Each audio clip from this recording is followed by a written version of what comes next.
I just sold over $37,000 worth of crypto. Now you're probably wondering, why in the world did you sell? The reason I sold was to lock in some losses. As you guys know, the government classifies this crypto as property. So you are able to sell it, lock in those losses, and then buy back immediately.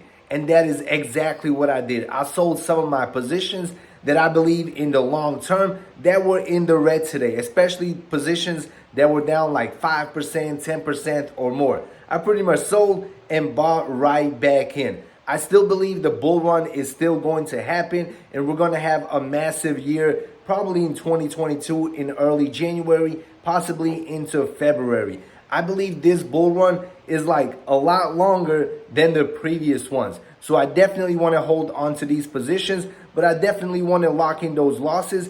That way they can offset the profits that I have made this year. Let me know in the comments section below, are you taking advantage of this loophole? And let me know the positions that you sold and bought back in. And as always, guys, smash the like button, subscribe to the channel. This is not financial advice, and see you in the next video. Peace out.